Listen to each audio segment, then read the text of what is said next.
Pues volvemos al proyecto.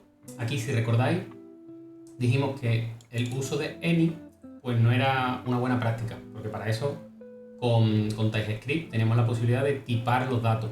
Entonces, para tipar los datos tenemos dos opciones.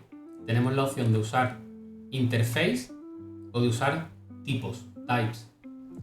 ¿Qué son las interfaces? Pues realmente no son interfaces tal cual las conocemos en lenguajes de programación como Java o como .NET. Es decir, es una especie de contrato, pero no se usa exactamente para lo mismo que en los lenguajes de programación que estamos acostumbrados. Porque, por ejemplo, si tú tienes una interfaz en .NET, tú no puedes crear instancias de una interfaz. Tienes que crear instancias de los objetos que implementen esa interfaz. Aquí tú tienes una interfaz y sí que se pueden crear instancias de esa interfaz. Realmente aquí se llama interface, pero se utiliza para crear modelos de datos. Al final no es más que un objeto o una entidad que representa algo de la realidad, que representa un conjunto de datos de algo real. Entonces realmente lo vamos a utilizar como si fuera un modelo, un DTO, una entidad, para representar un modelo de datos. En la mayoría de los casos utilizaremos interface. Y tenemos la opción de usar tipos, que realmente los tipos se utilizan para asignar una especie de alias a tipos ya existentes. Vamos a verlo con un ejemplo y verás que queda mucho más claro. Entonces, aquí dentro de src yo me voy a crear una nueva carpeta que voy a llamar data. Y dentro de data me voy a crear un nuevo fichero al que voy a llamar pokemon.model.ts, ¿vale? Con esta extensión de .model.ts vamos a definir los modelos. En otros sitios los veréis como .d, pero bueno, el .d se utiliza para definir interfaces públicas globales, que es para otra cosa. Y para los tipos encontraréis que se utiliza el .type. Entonces imaginaos, si yo quisiera crear aquí un tipo, por ejemplo, vamos a crear un Pokémon type, ¿vale? En este caso le pongo type porque va a corresponder con el tipo, pero aquí le pongo .type.ts. Es un poco confuso, pero bueno, imaginaos que yo tengo aquí un tipo. Y en este caso, para definir un tipo, lo primero que hago es exportar, le digo que es un tipo y aquí le pongo Pokémon type. Entonces, yo aquí podría decirle que para un Pokémon type, ya de hecho aquí me lo sugiere, le puedo decir pues que un Pokémon type es planta y con el pipe, con la tubería, le puedo decir que otro Pokémon type es poison, fuego, ¿vale? Y así podría ir definiendo todo lo que quisiera. Esto es lo que digo, es un tipo, es un alias que le ponemos a tipos ya existentes, en este caso tipos string ya existentes, y siempre que utilicemos el tipo Pokémon type va a tener que ser uno de estos valores. Si ponemos otro valor cualquiera, veréis que no va a funcionar. Para definir un modelo, una interfaz, pues directamente interface, vamos a llamar Pokémon, y esta sí que va a corresponder directamente con la que teníamos aquí, aunque vamos a añadir algunas cosas nuevas. Vais a ver que me lo voy a poner por aquí, ¿vale? Que lo tengo ya construido. Entonces va a tener un ID, el nombre, la altura y el peso, un sprite que va a ser pues la imagen. Y ahora, aquí, para los tipos, yo podría decirle que esto es un array de Pokémon type. Entonces, en este caso, solamente podrían ser valores de los que estuvieran aquí en esta lista. ¿Qué ocurre? Que al final, bueno, esta lista pues, de tipos es inmensa, hay un montón de tipos. Entonces, lo ideal aquí pues no es usar un tipo, sino directamente decirle que esto va a ser un array de string y que se trague pues el que venga. Entonces, que conozcáis para qué sirven y cómo se usan los tipos, pero realmente en este caso no vamos a necesitar el tipo, vamos a utilizar directamente las interfaces.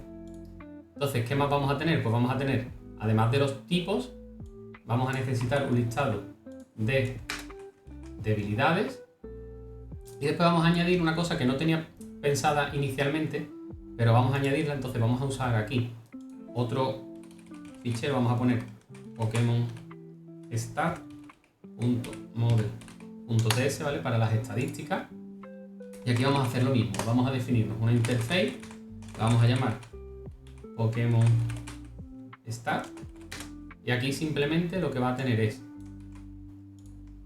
el nombre y el valor, ¿vale? Será un valor sobre 100, si no me equivoco. Ahora cuando veamos el API en vídeos más adelante lo veremos, creo que es un valor sobre 100. Entonces, simplemente con el nombre de la estadística y el valor que tendrá esa estadística, ya la podremos definir. Podemos utilizarla aquí y al final pues tendremos un listado de esas estadísticas. Aquí pues me pide que utilice en realidad se llamaría Pokémon Stat, ¿vale? Ya veis que aquí me lo importa y ya lo puedo usar. Y en principio con esto tendría la definición de mi Pokémon. Ahora, esto lo cerramos, esto lo cerramos. Si nos vamos aquí y ya le pongo que esto es un listado de Pokémon, veis que aquí ya me está diciendo que le faltan cosas. En este caso, pues vamos a ir rellenando con valores, nos lo vamos a inventar, ¿vale? Bueno, vamos a ponerle aquí 1, ya después veremos cómo cargamos los valores, ¿vale? En Sprite, pues le vamos a poner la dirección que teníamos aquí. Si recordáis aquí en Screen, aquí teníamos la dirección, que no era más que esto, 1.png. Ahora, de momento, esto simplemente lo vamos a rellenar para que no nos dé error, pero lo vamos a dejar vacío. Las stats igual. Y esto igual. Lo vamos a rellenar de esta forma, simplemente para que no nos dé error. Ahora veremos cómo completarlo de forma correcta. Y por último, aquí ya lo tendríamos y me haría falta aquí, que lo que le paso es un Pokémon, pues igual utilizar el tipo. Y si recordáis, al select Pokémon, que es la notificación que esto recibe, esto venía de aquí directamente, que igual aquí el data ahora sería un listado de Pokémon. Esto es un listado, también un Pokémon, perdón. Y ya con esto estaríamos usando la clase o la interfaz Pokémon en lugar de utilizar el tipo Any, que como digo, no es lo recomendable, ya que para eso tenemos el TypeScript. Bueno, aquí fijaos que he cambiado ya directamente dentro de SRC, como ya tengo la propiedad Sprite, pues he cambiado y he usado aquí la propiedad Sprite. Y ahora aquí os voy a decir una característica muy interesante, que es la de los paths, que ha salido en versión reciente de Angular. Aquí, para yo poder utilizar la clase de Pokémon, como tengo que navegar de esta forma hacia donde se encuentra esa clase, pues esto es un poco tedioso, sobre todo si tenemos una estructura de proyecto más compleja, porque podemos tener varios niveles, varias carpetas, tenemos que ir subiendo de carpeta, después entrando. Entonces, para solucionar esto, podemos definir lo que se llama path. Entonces, si nos vamos al tsconfig de nuestro proyecto, que está aquí en la raíz del proyecto, dentro de las opciones de compilación tenemos una opción que se llama path, y aquí dentro de path veis que ya me sugiere, por ejemplo, aquí el caso de Angular. En este caso yo quiero añadir la carpeta data. Entonces aquí lo que hago es ponerle un alias y le digo que con @data me va a referenciar a todo lo que haya. Como estoy fuera de SRC, pues tengo que hacer src/data y ya todo lo que haya en data. Entonces con esto me he definido un alias. Y ahora si me voy aquí al TypeScript y le quito esta clase Pokémon, cuando me vaya aquí, fijaos que ya directamente lo que me aparece ahora ya es el alias. Entonces es una nomenclatura mucho más elegante, mucho más vistosa, menos compleja que la que teníamos antes. Y aquí pues lo mismo. Si quito esto y le digo que me lo importe de nuevo, veis que ya utiliza los paths que hemos definido aquí. Aquí podemos definir tantos paths como queramos y los iremos alimentando a lo largo del proyecto. Sobre lo que hemos comentado antes de los paths, se me había olvidado por aquí que hay que indicar la ruta relativa, ¿vale? Hay que poner punto barra y después añadimos la ruta que queramos. Con esto ya os funcionaría. Ahora vamos a ver el uso de los pipes. ¿Qué son los pipes? Pues son una especie de funciones, una especie de transformadores que podemos usar en nuestras plantillas HTML para darle formas a los datos. Entonces, ¿qué es lo que he hecho? Pues en el main, primero me he declarado una variable que es el Pokémon seleccionado, ¿vale? Que por defecto le estoy poniendo el data 0, que bueno, corresponde al primer registro. Aquí en el evento que ya teníamos de seleccionar un Pokémon, lo que estoy haciendo es cambiando. Vamos a quitar ahora el alert este, que ya no me va a hacer falta. Después, lo que he hecho es, en el componente control, le he pasado ese Pokémon seleccionado como dato de entrada. Por tanto, aquí le he tenido que decir que voy a requerir un dato de entrada que será el Pokémon. Y ahora, aquí en el HTML, donde estamos usando los pipes. El primer pipe que podéis ver, hay varios, ¿vale? Hay para tratar fechas, para tratar números, para formatear muchos tipos de datos. Eso si buscáis la documentación, podéis ver todos los tipos que hay. Aquí simplemente pues, que sepáis cómo se usan y el que son. Entonces aquí, para el nombre, yo podría directamente aquí imprimir el nombre del Pokémon que me llega y se imprimiría pues tal cual me llega. En este caso, como lo quiero mayúscula, pues hay un pipe, que es el pipe uppercase, que lo que hace es que me lo pone mayúscula. Entonces aquí también he añadido la fuente que declaramos anteriormente con tamaño XL y el truncat este, que es una clase de Tailwind, que en el caso de que no cupiera en la cajita el texto, pues me lo recorta y me pone los 3 puntos suspensivos como que continúa. Entonces con esto ya veríamos el texto aquí en mayúsculas. Y aquí conforme vamos seleccionando, ya veis que va cambiando. Entonces, aquí también habréis visto que hay un pipe personalizado. Este path 0 lo que hace es que coge el ID que tiene el Pokémon y lo completa con ceros por delante hasta llegar a 4 dígitos. Entonces, lo que yo me he hecho aquí es que he creado, que de hecho la tengo que añadir aquí, ¿vale? Que no la he añadido, voy a cogerme esta, le voy a poner aquí pipes y aquí le voy a decir que es la carpeta pipes que tengo directamente aquí añadido. Entonces, ¿qué tiene este pipe? Pues me lo he creado, como digo, dentro de la carpeta de pipes aquí, y lo único que hace pues es que extiende, bueno, le tengo que decir aquí que es un pipe y el nombre que le pongo, le digo que extiende de pipe transform y al implementar esto me obliga a tener un método transform. Entonces, este método transform lo que hace es directamente pues la operación que yo quiero hacer. Aquí el value sería directamente el valor que coge a la izquierda del pipe y aquí pues le he metido yo uno que por defecto es 4 y lo que hace simplemente es porque completa con 0 por la izquierda. Para poder usar el pipe, aquí lo mismo, veis que aquí está usando esto, como ya le he metido yo mi ruta personalizada aquí, pues es más sencillo. Entonces tengo aquí el uppercase pipe, que está dentro de Angular Common, y aquí mi pipe personalizado. Entonces directamente con esto ya podría visualizar aquí, como hemos visto, pues que al seleccionar el Pokémon que quiera, pues veis que va cambiando y lo voy visualizando aquí con el formato correcto. Vamos a ver ahora varias funciones que son bastante importantes en el manejo de datos en TypeScript. Entonces, primero, podemos tener un listado de datos, como en nuestro caso, que tenemos aquí el listado de estos 3 elementos, y podemos requerir encontrar un elemento. Entonces, con este tipo de expresiones, son expresiones similares. Si venís de .NET o conocéis las expresiones LINQ, pues son una especie de expresiones LINQ o de expresiones lambda. Entonces, con el método find dentro de un array de objetos, podemos encontrar un elemento en concreto. Esto devuelve un objeto. Pues con el método filter es algo similar, pero me va a devolver un listado. Find devuelve un único elemento, filter devuelve un listado. Con map lo que podemos hacer es tratar de forma iterativa los elementos que hay dentro del array para transformarlo. En este caso le estoy diciendo que de lo que haya en data me mapee a solamente un listado con los nombres transformados a mayúsculas. Y por último, un método que sirve para ordenar.